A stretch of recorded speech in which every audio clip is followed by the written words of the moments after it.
Direct relation అవుతారు, ఎందుకంటే రామ్ చరణ్ గారి కజిన్ అవుతారు కదా.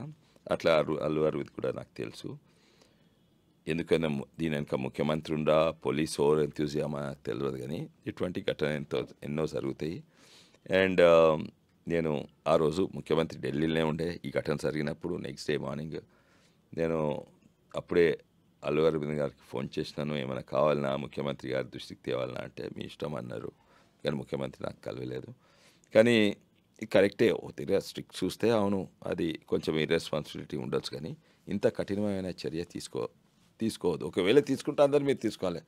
ఇప్పుడు జయలలిత గారు ఎక్కడనో కావేరీనో ఎక్కడనో పోతే ఎంతోమంది చచ్చిపోయినరు, ఎంతోమంది రాజకీయ నాయకులు ఇట్లా పడుతుంది, ఎంతోమంది చచ్చిపోయి అప్పుడు రాజకీయ నాయకులను తీసుకున్నా. ఈయన మీద ఇది కావాలని ఇంటెన్షన్ చేసినా చేయలేదు.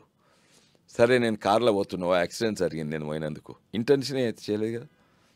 అయితే యాక్సిడెంట్ జరిగితే నా నేరమా? కాదు, ఇది యాక్సిడెంట్ తప్పకైంది, దీంట్లో అందరి పాత్ర ఉన్నది. ఇంత ప్రత్యేకంగా అవును సినీ స్టార్ ఉన్నా ఆయన చట్టం ప్రకారంగా సాధారణ వ్యక్తే, కానీ రాజకీయంగా చూస్తే డెఫినెట్లీ కాంగ్రెస్ పార్టీకి నష్టమవుతుంది. దానికి నాకేమి ఇబ్బంది లేదు. కానీ అసెంబ్లీలో మాట్లాడడం కూడా రాజకీయంగా చాలా చర్చనీయాంశం. అసెంబ్లీ వేదిక కూడా సీఎం మాట్లాడడం ఏంటి ఈ చర్చ, ఒకవైపు సభను తప్పుదో పట్టిస్తున్నారని అన్నారు. మీరు విన్నారు సార్ అసెంబ్లీ స్పీచ్? నేను కొంచెం విన్నా, కానీ అది పెద్ద ఇష్యూ అయితే మాట్లాడవలసి వస్తుంది. అది నాకు దాని గురించి పెద్ద వ్యతిరేకత ఏం లేదు. అది పెద్ద ఇష్యూ అయితే మాట్లాడవలసి వస్తుంది. అయితే కానీ ముఖ్యంగా ఏంటంటే ఇంత కఠినమైన చర్య తీసుకోవాలని అని, ఇంకోటి రాజకీయంగా వాళ్ళకి నష్టమవుతుంది. మాకేమే దాని గురించి మాకేం పట్టింపు లేదు, వాళ్ళని నష్టం చేసుకుంటే. పార్టీ పరంగా వ్యక్తిగతంగా మీరు దీన్ని ఎట్లా చూస్తారు సార్? ఒకటే మాటలు, అదే ఇది ఓవర్ ఎంతూజియామ్ అనుకుంటా.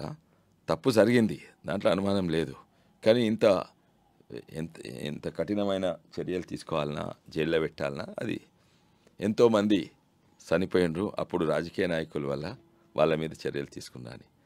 తప్పు జరిగింది, కానీ ఇంత కఠినమైన ఇది తీసుకోని అవసరం లేదు.